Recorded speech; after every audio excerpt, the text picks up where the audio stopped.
오늘 본문 말씀은 이제 사도 바울이 네 번째 재판을 받는 장면입니다. 이게 사도 바울이 지금 이 예루살렘에서 거짓 어떻게 보면 정언으로 이 사도 바울이 죄를 뒤집으시게 되는 거예요. 이 사람은 온 세상을 소란하게 하는 자다. 그리고 성전을 모욕했던 자이다. 이런 어떤 오명을 쓰고 죄인의 신분으로 재판을 오늘 본문까지 4번을 받게 되는 거예요. 제일 처음에는 그 예수님을 십자가에 못 박아 죽였던 사내드린 공의회에서 이 사도 바울이 한번 재판을 받고, 그리고 가이사랴로 옮겨져서 벨릭스 총독에게 심판을 한번 받았고, 그리고 2년 후가 지난 다음에 이 새로운 총독 베스도 총독이 부임하는 가운데서 3번째 재판을 받았고, 오늘 이 베스도를 문안하러 왔던 아그리빠와 버니게 앞에서 이 4번째 재판을 받게 됩니다. 자, 이 4번째 재판을 받게 되는 가운데서 사도 바울은 동일하게 주장하는 것은 바로 뭐냐면은 자기의 어떤 죄를, 이 누명 쓴 것을 벗기 위하여서 자기를 변론하는 것이 아니라 끊임없이 누구를 얘기하고 있느냐? 예수님을 나타내고 증언하고 있다라는 것이죠. 얼마든지 어떻게 보면은 3번째까지 안 통했으면 4번째는 적극적으로 예수님이 아니라 자기 자신을 변호를 해야 되는데 4번째까지도 내려놓고 사도 바울은 오직 예수님을 전하고 있다는 것이죠. 왜 이럴까요? 16절 그 해답이 있는데, 일어나 너의 발로 서라. 내가 내게 나타난 것은 곧 내가 나를 본 일과 장차 내게 나타날 일에, 시작, 너로 종과 증인을 삼으려 함이니. 아멘. 여기서 사도 바울의 확실한 정체성 2가지. 무엇과 무엇? 종과 증인을 삼으려 함이라는 거예요. 그러니까 사도 바울은 자기 자신을 지금 뭐라고 고백하고 있습니까, 여러분들? 종이고 또 증인이라고 고백하고 있다는 것이죠. 여기서 종이라는 것은 이 휘페르테스인데, 헬라어로 이 말이 어떤 뜻이냐면은 배 아래에서 노젓는 사람. 여러분들, 배 아래에서 노젓는 사람들은 어떤 사람들일까요? 노예예요, 노예. 베너라는 영화를 못 봤다면, 언제 기회가 된다면 이 베너라는 영화를 꼭 보십시오. 거기에 보면은 이 예수님이 십자가에 못 박혀 죽으시는 그런 장면도 나오고 3일 만에 부활하신 장면도 나오는 굉장히 이 기독교 영화 중에서 아주 고전, 아주 좋은 영화인데, 그 베너에 보면은 유대인 베너가 귀족으로 살다가 오명을 받아서 노예로 전락하게 됩니다. 그 가운데 그 베너가 로마 그 군대에 전함에 그 배 밑에서 무엇을 하고 있었죠? 노를 젓고 있었어요. 그래서 북을 빨리 치면 노를 어떻게 져야 될까요? 빨리. 그리고 천천히 북을 치면 천천히. 그러니까 뭔가 자기 마음대로 할 수 있는 게 아무것도 없어요. 그리고 배 아래에 있는 그 노 젓는 사람들은 노예들인데, 그 노예들은 그 노를 저을 때 발이 자유스러운 게 아니에요. 무엇이 채워져 있었을까요? 착고가 채워져 있었어요. 그래서 배가 침몰하면 노예들은 어떻게 되는 거예요? 그대로 배와 함께 그렇게 익사를 당할 수밖에 없는, 한마디로 말해서 노예는 사람 취급을 받지 못했다라는 거예요. 그래서 오른쪽으로 가라고 하면은 오른쪽으로 가고, 왼쪽으로 가라 하면 왼쪽으로 가고, 빨리 가라면 빨리 노젓고, 늦게 하면 늦게 노젓고, 자기 뜻대로 뭔가 할 수 있는 것이 아무것도 없다라는 거예요. 자기 의지도 없고요, 소망도 없던 사람, 그런 사람들이 바로 노예, 종, 휘페르테스라는 거죠. 그럼 또 여러분들, 정의는 뭘까요? 정의는 마르키스라고 하는데, 이것은 법정 용어예요. 말 그대로 정언하는 사람. 또 이 마르키스의 또 다른 뜻은, 정인의 또 다른 뜻은 바로 뭐냐면은 순교자라는 거예요. 뭐라고요, 여러분들? 순교자가 될 수밖에 없어요. 왜요? 법정에서 잘못 정언하면 어떻게 될까요? 그렇죠. 거짓말을 했다고 해서 그 법정에서 어떻게 되는 거예요? 죽여버린다는 거예요. 그래서 이 정인이라는 것은 목숨 내놓고 정인하는 사람, 목숨을 내놓고 정언하는 사람, 이 사람이 바로 성경에 나오는 정인이란 마르키스라는 거죠. 마르투스. 그런 의미로 봐서 이 사도 바울은 지금 자신의 정체성을 자신의 어떤 의지도 없고 소망도 없고 전적으로 예수님의 말씀에 바로 순종했던 그런 순종. 그리고 예수님을 증언하기 위해서 무엇까지도 내놓은 사람? 그렇죠. 목숨, 생명까지도 내놓았던 사람이 바로 누구라고요? 사도 바울의 삶이었다라는 거예요. 그런데 이 사도 바울이요, 29절에 가면은 무엇이라고 하느냐 하면은 29절에 이렇게 사도 바울은 말을 합니다. 다 같이 읽어봅니다. 시작. 바울이 이르되 말이 적으나 많으나 당신뿐만 아니라 오늘 내 말을 듣는 모든 사람도 다 이렇게 결박된 것 외에는 나와 같이 되기를 하나님께 원하나이다 하니라. 아멘. 누구와 같이 되기를 원한다? 나와 같이 되기를 원한다. 오늘 우리 성도님들을 향해서 사도 바울은 저를 통하여서 선포하는 거예요. 나와 같이 되기를 원한다. 사도 바울이 누구와 누구라고요? 그렇죠. 종이라는 것이고 증인의 삶을 살아가기를 원한다. 그래서 사도 바울은 정말 그런 삶을 살았던 사람입니다. 그럼 그런 삶을 종과 증인의 삶, 목숨 내놓고 오직 예수님을 증언하는 증인의 삶, 종의 삶을 살아가기 위해서 우리가 해야 되는 것이 무엇이냐? 자, 14절 말씀 한번 읽어보도록 합니다. 14절 시작. 우리가 다 땅에 엎드러짐에 내가 소리를 들으니 히브리 말로 이르되 사울아 사울아 네가 어찌하여 나를 박해하느냐 가시체를 뒷받질하기가 내게 고생이니라. 아멘. 자, 여기서 여러분들 사도 바울이 어떻게 되었다고요? 땅에 어떻게 되었다고요? 땅에 엎드려졌다라는 거예요. 땅에 엎드려졌다. 자, 이 말은 무엇이냐면은 땅에 엎드려졌다, 뭐 넘어졌다, 이 정도가 아니라 땅에 엎드려졌다라는 것은 땅과 어떻게 되었다? 붙었다라는 거예요. 땅과 뭐 했다? 붙었다. 땅과 하나가 되었다. 땅과 하나가 되었다라는 것은 어떤 의미일까요? 맞아요. 죽었다라는 거예요. 사도 바울은 그때 땅에 엎드려졌다라는 말은 사도 바울은 그때 죽었다라는 것이죠. 죽었다. 그것이 바로 사도 바울의 모습입니다. 그래서 이것은 누구든지 예수님을 만나면 이 죽음의 어떤 시간들을 거쳐야 되는 거예요. 지나갈 수밖에 없다라는 거예요. 왜요? 오늘 우리 예수님께서 어떤 모습으로 나타나셨느냐? 13절에 예수님께서 어떤 모습으로 나타나셨다고 합니까? 13절 시작. 왕이여 정오가 되어 길에서 보니 하늘로부터 해보다 더 밝은 빛이 아멘. 나와.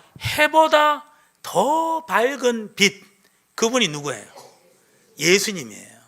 그러니까 예수님이 빛으로 나타났다라는 거예요. 그 가운데 세상은, 우리는 빛이 아니라 무엇이었어요? 어둠이었다라는 거예요. 빛이 오면 어둠은 어떻게 되는 거예요? 사라지는 거예요. 한마디로 말해서 죽는다라는 거예요. 그래서 대낮에 정오 하늘로부터 해보다 더 밝은 빛 대신 예수님을 만남으로 사도 바울은 이제 어떤 사람이 되어버렸다? 죽었다라는 거예요. 땅에 엎드려졌다라는 거예요. 그 가운데 예수님이 다시 살려주셨다라는 것이죠. 세례 요한도 이 예수님을 만나는 가운데 요한계시록의 말씀처럼 자신이 죽은 것처럼 되었다. 그래서 종과 증인으로 살아가는 사람은 십자가를 통과한 사람이에요. 죽었다가 다시 살아난 사람. 이 사람이 바로 종과 증인이라는 거예요. 그래서 자기는 죽었다, 이 고백이 없는 사람은 절대 종으로, 절대 증인으로 살아갈 수가 없어요. 자기가 죽지 않았다고 하는 사람들은 결국 자기가 살았다는 사람이라는 것이죠. 자기가 살았는데 자기 오직 예수님의 말씀대로 순종하며 살아갈 수 있느냐? 절대 그럴 수 없어요. 우리가 육신을 가지고 눈을 뜨고 살아가고 있잖아요. 그렇게 살아가는 가운데 우리에게 당장 어떤 어려움이 닥치게 오면은 우리는 말씀보다도 우리의 어떤 감정과 우리의 기분과 우리의 상황에 충실한 것, 이게 바로 인간의 본성이라는 거예요. 죄악된 본성이라는 거예요. 그것이 바로 우리가 살았다 하는 것이고, 그 살았다 하는 그 이름으로는 절대 우리가 종으로 증인으로 살아갈 수가 없는 거예요. 왜요? 종이나 증인이나 다 같이 원하는 게 바로 뭐냐면은 언제든지 죽을 수 있다라는 거예요. 언제든지 죽는 것이 자연스러워야 된다라는 거예요. 말씀드렸잖아요. 휘페르테스, 배가 적들의 어떤 그 공격으로 말미암아 불타고 침몰하게 됐을 때 노예들은 그대로 죽는 것이 당연한 거였어요. 빠져나올 수가 없는 거예요. 빠져나오면 아무나 노를 저을 수가 없다라는 것이죠. 증인, 잘못 증언하면 그 자리에서 재판 정해서 죽어야 되는 거예요. 그렇게 죽을 수 있는 사람, 그 사람들은 자기가 없는 거예요. 자기 의지도 없고요, 자기 소망도 없는 사람이에요. 그런 사람이 바로 종과 증인의 모습으로 바울처럼 살아갈 수가 있다라는 것이죠. 그래서 자기가 죽었다, 자기가 죽어서 새로운 생명이 되었다, 이전 것은 지나갔으니 보라 새 것이 되었도다. 나는 이제 나 자신의 것이 아니라, 나는 이제 내 육체가 내 몸의 것이 아니라 누구의 것입니다? 하나님의 것입니다. 왜? 하나님이 나에게 생명을 주셨습니다. 구원을 주셨습니다. 영생을 주셨다니까요. 아니, 영원한 생명을 주셨는데 그거 외에 우리가 뭐 더 바랄 것이 있겠습니까? 그 가운데 육신의 생명은 종처럼 증인처럼 언제든지 죽을 준비가 되어 있는 사람, 그 사람이 바로 종과 증인이 증인처럼 바울처럼 살아가서 하나님의 인정함을 받는 사람이라는 것입니다. 여러분들, 우리가 죽었다가 다시 살아났음을 꼭 기억하십시오. 우리는 그래서 누구의 것입니까? 하나님의 것입니다. 그래서 우리의 의지로 우리 마음대로 살아가지 마시고, 우리의 소망을 가지고 우리를 위하여서 교회에 봉사하지 마시고, 전적으로 여러분들 우리가 죽었음을 고백하면서 전적으로 순종하심으로, 전적으로 우리 자신을 내려놓음으로 주의 몸된 교회를 위하여서, 예수님을 위하여서 살아갈 수 있는 우리 모두가 되기를 예수님의 이름으로 축복합니다. 새 생명을 얻었다라는 거예요. 그래서 오늘 보시면은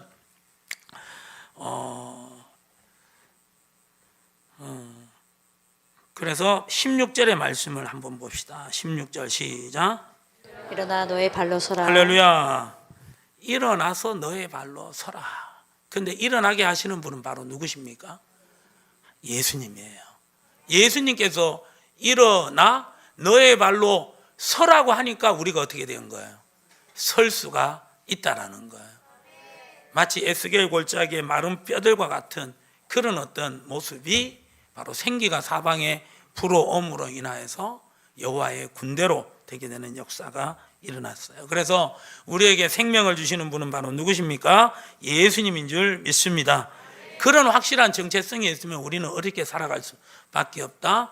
종과 증인으로 살아갈 수밖에 없다라는 것이죠. 자, 이 종과 증인으로 살아가게 된 것은 바로 철저한 죽음을 통하여서, 철저한 자아의 죽음을 통하여서 철저하게 예수님이 다시 살려주심으로 우리가 여러분들 종과 증인의 사명을 감당하게 되는 줄 믿습니다. 자, 그 가운데 이 종과 증인의 어떤 모습으로 사도 바울은 어떻게 살아갔느냐, 모든 것 가운데서 오직 예수로 살아갔다라는 것이죠. 자, 24절 말씀 한번 읽어봅니다. 시작. 바울이 이같이 변명하는데 베스도가 크게 소리내어 이르되 바울아 내가 미쳤도다. 내 많은 학문이 너를 미치게 한다 하니. 아멘. 바울이 이같이 변명한다, 변론을 합니다. 이렇게 변명하니까 그 베스도 총독이 뭐라고 하는 거예요? 네가 뭐 했다? 미쳤다라고 하는 거예요. 미쳤다. 그런데 바울은 뭐라고 고백하느냐? 25절 시작. 바울이 이르되 베스도 각하여 내가 미친 것이 아니요 참되고 온전한 말을 하나이다. 아멘. 미친 것이 아닙니다. 어떤 말을 했다고요? 참되고 온전한 말을 했다라는 거예요. 자, 우리가 예수님을 믿는 부분에 있어서 미쳤다라는 소리를 들어보셨습니까, 여러분들? 굉장히 어떻게 보면은 우리를 무시하는 어떤 그런 소리인 것 같습니다.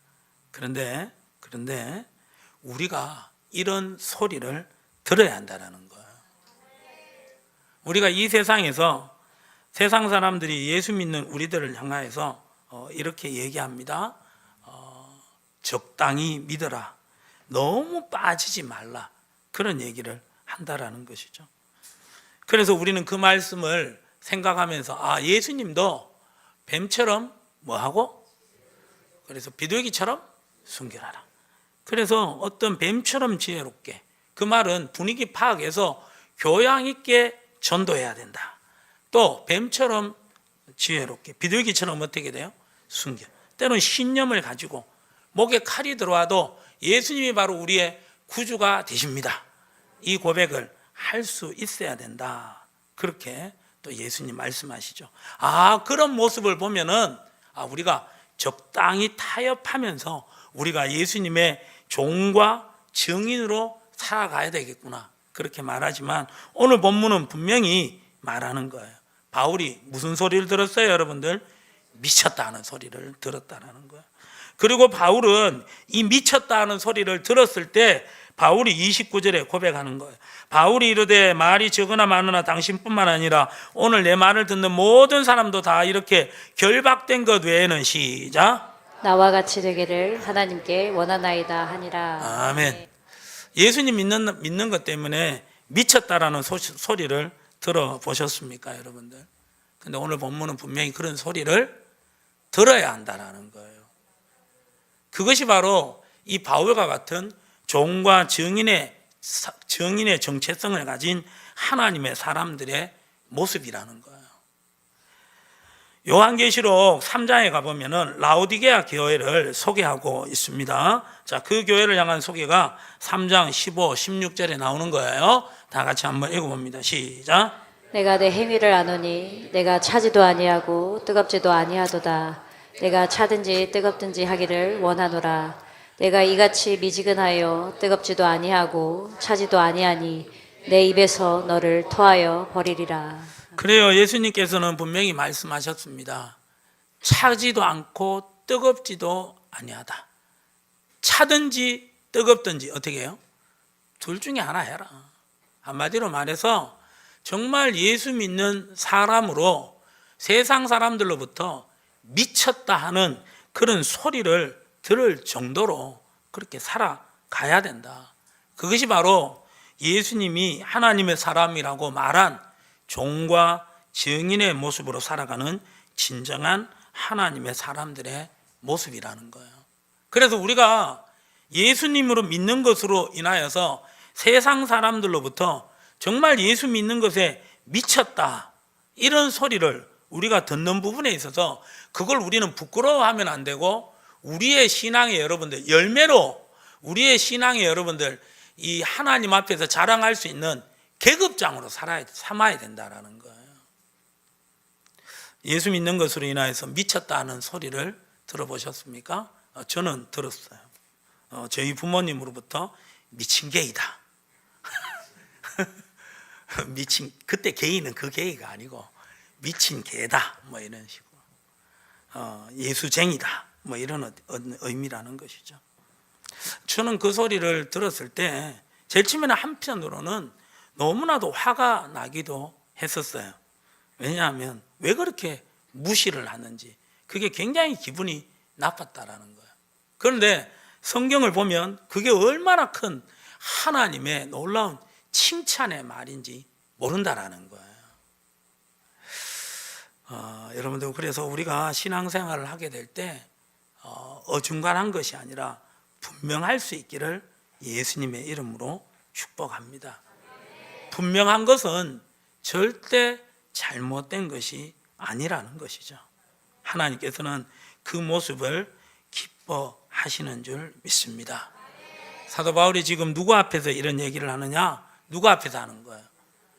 베스도 아그리빠 왕 앞에서, 버니게 왕비 앞에서, 그리고 베스도 총독 앞에서 이런 얘기를 한다라는 것이죠. 그런데 이 사도 바울이요, 자기가 이 예수님 때문에 미쳤다는 그런 말을 듣는데도 불구하고 저는 절대 미치지 않았습니다. 저는 절대 온전한 재정진 가운데 있습니다 라고 이렇게 말을 한 부분에 있어서 이 말이 참말이라는 거예요. 정말요, 사도 바울은요 정말 참말을 했고 온전한 말을 하는 가운데 하나님께서 이 말씀을 기뻐하셨고 하나님이 역사하셨다라는 거예요. 오늘 28절의 말씀에 보시면은 아그리빠가 바울에게 이르되 내가 적은 말로 나를 권하여 그리스도인이 되게 하려 하는도다라고 말했는데, 여기서 적은 말이라는 것은 말 그대로 작은 말 뭐 이런 의미도 있지만 이 말은 어떤 말이냐면은 적은 말로 나를 권하였다. 쉽게 말해서 네가 말한 것으로 인하여서 내가 거의 넘어갈 뻔했다라는 거예요. 사도 바울 네가 말한 부분으로 인하여서 정말 예수님이 우리의 주와 그리스도가 되시는구나, 이게 믿어질 뻔했다라는 거예요. 그만큼 이 아그리빠 왕은 사도 바울의 말에 깊은 감동을 받았고 깊은 은혜를 받아서 정말 예수님이 우리의 주와 그리스도가 되는구나, 이게 믿어질 뻔했다라는 거예요. 그러니까 사도 바울은 정말 예수님에 대해서 미친 사람이었다라는 거예요. 그러니까 이 사도 바울 안에 있는 누가 나타나신 거예요? 예수님이 나타나신 거예요. 아멘. 우리가 예수님을 바라보면 우리가 정말 참되고 온전한 사람이 됩니다. 왜요? 예수님은 어떤 분이십니까? 길이요, 진리요, 생명입니다. 길, 진리, 생명입니다. 그러니까 예수님을 바라보면 참된 말을 할 수밖에 없고 참된 행동을 할 수밖에 없다라는 거예요. 세상을 바로 볼 수밖에 없다라는 거예요. 자꾸 사람들이 길이 아닌, 진리가 아닌, 생명이 아닌, 예수님 아닌 세상을 자꾸 바라보는 거예요. 세상을 바라보니까 사람들이 온전한 말을 못해, 온전한 행동을 못해, 참된 말을 못하고 참된 행동을 못한다라는 것이죠. 특별히 지도자급에 있는, 우리나라의 지도자급에 있는 분들이, 법조계에 있는 분들이, 경제계에 있는 분들이, 교육계통에 있는 그런 분들이, 정치계통에 있는 그런 분들이 예수로 충만해졌다면 그분들은 참된 말을 할 수밖에 없고 온전한 말을 할 수밖에 없다니까요, 여러분들. 세상의 지도자들은, 세상의 정치인들은 무엇에 연연해 있느냐? 세상 사람들은 돈에 연연해 있는 것이고 권력에 연연해 있고 여러분들 쾌락에 연연해 있다라는 것이죠. 그러다 보니까 거기에 계속 연연하다 보니까 정신없는 말을 하고 정신없는 행동을 하고 결국은 군사를 동원해서 계엄령까지도 내려버리는 거예요. 정신없는 행동을 할 수밖에 없다라는 거예요. 무엇에 미쳐 있으니까? 권력에 미쳐 있으니까, 세상에 미쳐 있으니까, 세상이 전부 다라는 거예요. 그러다 보니까 어처구니 없는 군대를 동원해서 계엄까지도 하는 그런 일들을 한다라는 거예요. 지금 제가 대통령을 욕하는 게 아니에요. 대통령 욕하는 게 아니에요. 대통령도 권력에 사로잡혀 있다 보니까 정말 쓸데없는 그런 짓을 할 수도 있다니까요. 그게 바로 세상이에요. 참되고 온전한 말을 할 수가 없다라는 거예요. 그러나 예수님으로 충만해지게 될 때 정말 참되고 온전한 말을 하는 가운데 오늘 이 베스도를, 아니 오늘 이 아그리빠 왕을 거의 구원할 뻔한 그런 어떤 놀라운 생명의 구원의 역사로 우리가 쓰임받게 되는 줄 믿습니다. 그래서 우리의 정체성을 분명히 하시고 오직 예수만 붙들고 예수만 사랑하고 예수만 바라보며 살아갈 수 있기를 예수님의 이름으로 축복합니다. 그럴 때 우리는 오늘 사도 바울이 자기의 정체성을 종과 증인이라고 고백한 것처럼 그 고백은 하나님께서 기쁘게 받으셔가지고 이 성경에 기록되어 가지고 오늘 우리에게 종과 증인의 사명을 감당하기를 원하시며 오늘 이 성경을 우리에게 보여주신 줄 믿습니다. 더욱더 예수로 충만해질 수 있기를 예수님의 이름으로 축복합니다. 나는 죽었다가 이제 예수님으로 살았습니다. 그렇기 때문에 나는 이제 오직 예수로 살아가겠습니다. 예수님을 위하여서 살아가겠습니다. 아멘. 구원이 뭐예요? 구원이 뭐예요? 죽었는데 다시 살아나는 거예요. 죽었는데 우리가 예수로 다시 살아나는 것, 그게 바로 뭐라고요? 구원이라는 거예요. 그 구원을 받았으면 우리가 어떻게 살아가야 됩니까? 종과 증인으로 살아갈 수 있기를 예수님의 이름으로 축복합니다. 그래서 우리가 무명이어도 우리가 가난하여도 우리가 온전히 예수로 살아갈 수 있기를 예수님의 이름으로 축복합니다.